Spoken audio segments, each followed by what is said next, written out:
తాకట్టులో ఉన్న బంగారాన్ని విడిపించి ఆ రోజు ఆన్లైన్ రేటుకే మేము కొంటాం. Sharma gold company.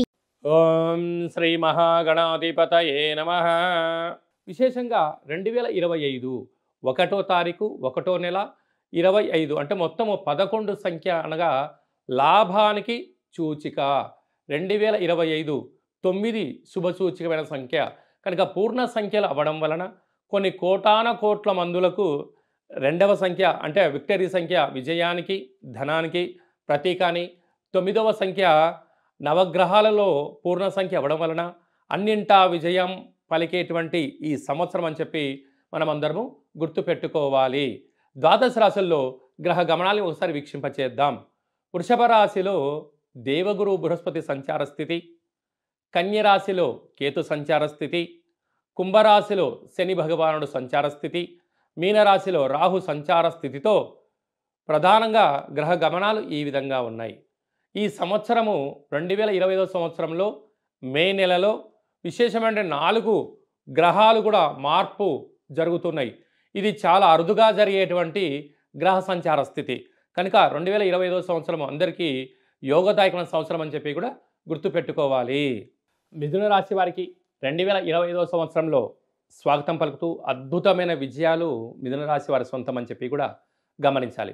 ఎందుకనగా ఈ సంవత్సరము నూతన ఆంగ్ల సంవత్సరము 25వ సంవత్సరము బుధవారం రోజు ప్రారంభమవ్వడం, అందులో ఉత్తరాషాఢ నక్షత్రంతో అవ్వడం వలన మిథున రాశి వారికి ఎన్నో ఏళ్ళుగా ఎదురు చూస్తూ ఉండబడినటువంటి సమయం కన్నా ఈ సమయం చాలా విలువైందని చెప్పి గుర్తుపెట్టుకోగలగాలి.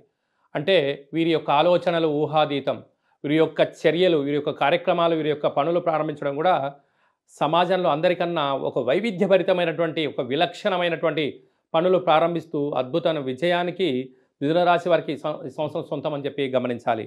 14 ఆదాయం 2 వ్యయం. చూడండి అదృష్టం అనేది వీళ్ళని ఎలా వరిస్తుందో. 14 రూపాయలు సంపాదిస్తే కేవలం 2 రూపాయలు మాత్రమే ఖర్చు ఉంటుంది, 12 రూపాయలు మిగులుతున్నాయి. కనుక అంటే రాబోయేటువంటి 12 ఏళ్ల వరకు వీరికి తిరుగులేనటువంటి ధనపరమైనటువంటి చిక్కులు ఉండకుండా సంపాదించే సమయం ఆసన్నమైందని చెప్పి గుర్తుపెట్టుకోగలగాలి. అదే కాకుండా పునర్వసు నక్షత్రంలో పుట్టిన జాతకులకు ఆగస్టు నుంచి డిసెంబర్ వరకు ఆరోగ్యాన్ని కాపాడుకునే మానవ ప్రయత్నం చేయాలని చెప్పి జ్యోతిర్విజ్ఞానం తెలియజేస్తుంది. అదే కాకుండా ఈ మిథున రాశి వారికి సస్యాధిపతి బుధుడు, నీరసాధిపతి బుధుడు, గజాధిపతి బుధుడు, దేశాధిపతి బుధుడు, గ్రామాధిపతి బుధుడు సంపూర్ణమైన అంటే గ్రామ, రాష్ట్ర, దేశ, ప్రపంచ దేశాల యందు వీరి యొక్క వ్యాపారాలు విస్తరింపచడం కానీ, ఉద్యోగ నిమిత్తమై విదేశాలు తిరగడం కానీ అనేక రకాలమైనటువంటి అవకాశాలు మిథున రాశి వారికి రాబోతున్నాయి. కనుక ఎన్నడూ లేనంతటి అదృష్టం మిథున రాశి వారి సొంతం కాబోతుంది. కనుక విద్యార్థులకు చాలా మంచి కాలము, ఉద్యోగస్తులకు చాలా మంచి కాలము, వ్యాపారస్తులకు బ్యాంకు లోన్లు అందడము, అలాగనే విదేశాలు వెళ్ళాలనుకున్న వారికి ఆ విదేశాల్లో ఉండబడిన వారికి వీళ్ళు మంచి అవకాశం ఇవ్వడము, వ్యవసాయ సోదరీమణులకు మంచి పంట పండడము, సకాలంలో విత్తనాలు వేసుకోవడము, అద్భుతమైనటువంటి ధాన్యాన్ని క్రయ విక్రయాల్లో వీళ్ళకి అదృష్టం కలగడము, అదే కాకుండా కూడా పారిశ్రామికవేత్తలకు కొత్త పరిశ్రమలోకి ఎంట్రీ అవ్వడము, టెక్నాలజీ రంగం వైపు ప్రయాణం చేయడము, అలాగే నూతన వస్తువుల వ్యాపారాలు, జిమ్ సెంటర్లు, హోటలు, కిరాణం షాపు, షేర్ మార్కెట్లు, స్వయం వృత్తులు చేసేటువంటి వారందరికీ కూడా ఇది చాలా మంచి సంవత్సరం అని చెప్పి కూడా గుర్తుపెట్టుకోగలగాలి.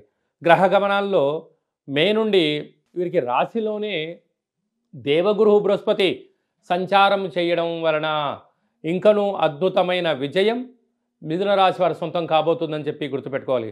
కనుక వీలైనంత వరకు మౌనం, ధ్యానం, ఏకాగ్రత, ఏకాంతము ఏదైనా ఒక పని చేసేటప్పుడు దాని పూర్వాపరాలు తెలుసుకొని నీ చుట్టూ అనేక మంది నీ బంధువులని, మిత్రులని, స్నేహితులని సన్నిహితులమని చెప్పి ముసుగేసుకొని తిరుగుతూ ఉంటారు. కానీ అంతర్గతమైనటువంటి శత్రువులు పొంచి ఉన్నారు. మీరేమనుకుంటారంటే వీరంతా నా వారే అని మీరు అనుకుంటారు. కానీ నీ దగ్గర ధనం ఉన్నంత వరకే వారు నీవారు. నీ దగ్గర ఎప్పుడైతే ధనం అయిపోతుంది అన్న విషయాన్ని నీకన్నా నీ చుట్టుపక్కల వారి ముందే గ్రహించి అక్కడి నుంచి చిన్నగా జారుకుంటూ వెళ్ళిపోతూ ఉంటారు. కానీ ఒక్కసారి నీ దగ్గర నుంచి వెళ్ళిపోయిన తర్వాత నేను కాదనుకొని నీ బంధాన్ని ఎప్పుడైతే దూరం చేసుకున్న తర్వాత తిరిగి తెచ్చుకున్నావా వారే నీకు యమపాశం అవుతారు అని చెప్పి మిథున రాశి వారు బాగా గుర్తు పెట్టుకోవాల్సిన అంశం. కనుక వీలైనంత వరకు ప్రశాంతంగా ఉండే ప్రయత్నం చేయండి, ధర్మ మార్గంగా ఉండండి, ఆధ్యాత్మికంగా ఉండండి, ప్రశాంత జీవితం స్వాగతం పలకండి. రాబోయే కాలం అంతా రాజ్య పట్టాభిషేకం మిథున రాశి వారి సొంతం అని చెప్పి కూడా గమనించాలి.